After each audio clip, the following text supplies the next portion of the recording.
Hello everyone, welcome to my channel. Now in this video we are going to see about the dinoflagellates, fungi-like protists, and the last one is euglenoids. These three topics I am going to cover. So let's start with the dinoflagellates. Now what are these? See, ये पहले तो ये देखेंगे कि ये कहाँ पे रहते हैं. So these are mainly aquatic. Aquatic मतलब क्या कि ये पानी में पाए जाते हैं. Yes, in water body they are found. Now mostly they are marine. कहाँ पे they are mainly found in marine. Okay, and they are photosynthetic. Photosynthetic means what? They have photosynthetic pigments. Fine. सो जिसकी वजह से ये photosynthesis भी perform कर सकते हैं. Now here the cell wall is made up of cellulosic stiff plates. अब यहाँ पे जो सेल वॉल है ये ये सेलुलोजिक स्टिफ प्लेट से बनी हुई होती हैं. फाइन. इनका जो सेल वॉल है थोड़ा सा टफ रहेगा, हार्ड रहेगा. Now they also possess pair of flagella. इनमें क्या प्रेजेंट रहेगा? Flagella. What is mean by flagella? Flagella mainly क्या करता है? What is the function of flagella? ये बेसिकली किसी भी ऑर्गेनिज्म को जिसमें भी प्रेजेंट रहेगा ये उसको मूव या फिर you can say for the locomotion में वो हेल्प करेगा. फाइन. मतलब कि अब ये जो फ्लैजेला प्रेजेंट है डायनोफ्लैजेलेट्स में, ये क्या करेगा? डायनोफ्लैजेलेट्स को पानी में स्विम करने के लिए हेल्प करेगा, मूव होने के लिए हेल्प करेगा. Okay, mainly for the locomotion purpose. So they have a wide range photosynthetic pigments. अब इनके पास जो है फोटोसिंथेटिक पिगमेंट्स प्रेजेंट होते हैं वो भी बहुत ही वाइड रेंज के, बहुत सारे पिगमेंट्स रहेंगे. Fine. Now what is the range? कौन कौन से रेंज के पिगमेंट रहते हैं?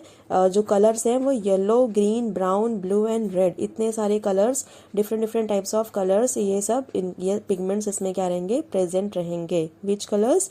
Yellow, green, brown, blue and red. So these photosynthetic pigments are found in the dinoflagellates. Now see, in case of the goniolax, so it is dinoflagellate that is responsible for famous red tide. अब ये जो है गोनियोलक्स करके है, इसकी वजह से क्या होता है? This is also responsible for the red tide. अब ये रेड टाइड कैसे होता है? Because it consist of pigments. Yes, इनमें पिगमेंट प्रेजेंट है. So it makes even sea appear red. Sea भी पूरा का पूरा सी जो है वो रेड कलर का दिखने लगता है because of this dinoflagellates. Fine. So they have such a strong pigmentation. Now here you can see the picture of goniolax. So here in this you can see two pictures. One is the ventral view and the next is dorsal view. So the upper covering is said to be as a epitheca and the lower one is said to be as a hypotheca. Fine. Now अब ये दोनों के बीच में, ये जो दोनों plates हैं इनके बीच में क्या प्रेजेंट है? इन दोनों के बीच में सिंगुलम करके प्रेजेंट है. अब सिंगुलम क्या है? ये एक ग्रूव टाइप का स्ट्रक्चर है जो दोनों प्लेट के बीच में प्रेजेंट है. एंड इट कंसिस्ट ऑफ फ्लैजेलर पोर. यहाँ पे सिंगुलम के में ही क्या प्रेजेंट रहता है? फ्लैजेलर पोर. मतलब क्या कि ये फ्लैजेलर पोर से फ्लैजेला अराइज होगा. अब ये फ्लैजेला का फंक्शन क्या है? मैंने आपको बताया कि वो स्विम करने में हेल्प करेगा, लोकोमोशन करने में हेल्प करेगा, मूवमेंट में हेल्प करेगा. Fine. Dinoflagellates with the help of flagella ही ये मूव हो सकते हैं पानी में. सो अब इसका जो फ्लैजेलर पोर है वो कहाँ प्रेजेंट है? सिंगुलम में, जो कि सेंटर में लोकेटेड है. फाइन. अब यहाँ पे अगर आप देखोगे तो सल्कस भी मिलेगा. फाइन. यहाँ पे और अपर साइड आप देखोगे तो अपाइकल हॉर्न इज प्रेजेंट. अब डॉर्सल व्यू में आप लोग क्या देख सकते हैं? प्लेट्स और एनाटॉमिकल हॉर्न्स, ये दोनों चीजें दिख सकती हैं. Now the next picture is of C. In this picture you can see कि कैसे पूरा पानी का कलर ही रेड कलर हो गया है. तो ये क्यों हुआ है? It is because of the dinoflagellates जो कि प्रेजेंट है and it consist of pigments. वो पिगमेंट्स की वजह से एक्चुअली ये होता है. Fine. Now the next is what? Fungi like protist. Now what are these fungus? So they are commonly from the, अभी एग्जैक्टली फंगस नहीं मैं बोल रही हूँ, फंगस लाइक प्रोटिस्ट है ये, फंगस के जैसा दिखने वाला प्रोटिस्ट है ये, लेकिन fine. So they are commonly from the group myxomycetes. ये कौन से ग्रुप से हैं? मिक्सोमाइसेटिस. Now the next point is saprophytes. ये क्या है? These are saprophytic organisms. अब ये अगर saprophytic हम लोग बोल रहे हैं, it means what? कि ये वाले जो फंजी लाइक प्रोटिस्ट हैं ये कहाँ पे पाए जाते हैं? decaying leaves के ऊपर. जो leaves decay हो रही है, सड़ रही है, खराब हो रही है, उनके ऊपर ये वाले organisms पाए जाते हैं. So they are also said to be as a saprophytes. Fine. Now their cell aggregate to form a large cell mass. It is called as plasmodium. अब ये अगर इनका जो सेल है ये क्या है, यूनिसेलुलर है, तो जब ये बहुत सारे इकट्ठा होके एक साथ आते हैं, एक कॉलोनी जैसा फॉर्म करते हैं, तो इनको क्या बोला जाता है, उसे कॉलोनी नहीं बल्कि क्या बोलेंगे, प्लाज्मोडियम बोलेंगे। अब ये जो प्लाज्मोडियम है ये डिजीज नहीं कॉज कर रहा है। फाइन, मैंने आपको लास्ट टाइम क्या बताया था कि जो प्लाज्मोडियम है ये क्या करता है, मलेरिया डिजीज क्रिएट कर रहा है।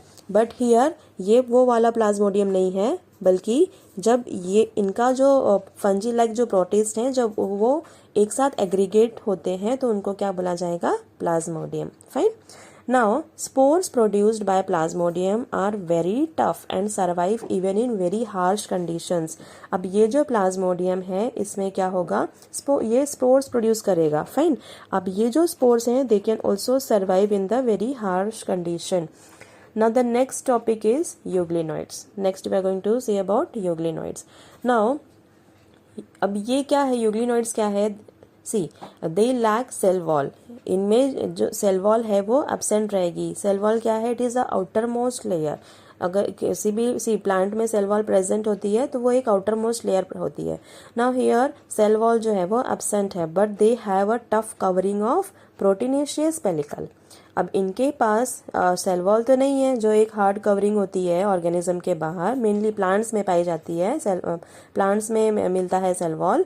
ओके, सो ये यूग्लिनोइड्स में तो एब्सेंट है, बट सेल वॉल की जगह पे इनके पास क्या है, they have tough covering of proteinaceous pellicle. Fine, now they possess 2 flagella. इनमें क्या है, 2 फ्लैजेला प्रेजेंट है। फ्लैजेला मतलब क्या, कि जो इनको लोकोमोशन में हेल्प करेगा। With the help of flagella they can move in water. Fine, now अब इनके पास 2 फ्लैजेला प्रेजेंट है। 2 में से एक तो बहुत ही लॉन्ग है और एक बहुत ही शॉर्ट है। जो शॉर्ट है वो आप इजीली देख भी नहीं सकते हैं, इसमें कि दिखेगा पिक्चर में, I will show you picture in the next slide. But यहाँ पे जो बड़ा वाला फ्लैजेला है वो बहुत ही बड़ा रहेगा और शॉर्ट वाला वो इजीली दिखेगा भी नहीं, ऐसे it is very short. Now the next is what, they behave as heterotrophs in absence of light. अगर लाइट नहीं रहेगी इनके पास, if suppose the light is absent, so ये कैसे एक्ट करेंगे, they will be acting as a heterotroph, मतलब ये दूसरे के ऊपर भी डिपेंड रह सकेंगे। फाइन, बट इनके पास पिगमेंट्स भी हैं, ऐसा नहीं है कि इनके पास फोटोसिंथेटिक पिगमेंट्स नहीं है, इनके पास फोटोसिंथेटिक पिगमेंट्स हैं, बट स्टिल अगर लाइट नहीं रहेगा तो if sunlight is absent so they will be behaving as a heterotrophs. Fine, now see in this picture you can see euglena. इसमें आप देखेंगे कि एक सिंगल थ्रेड जैसा स्ट्रक्चर दिख रहा है।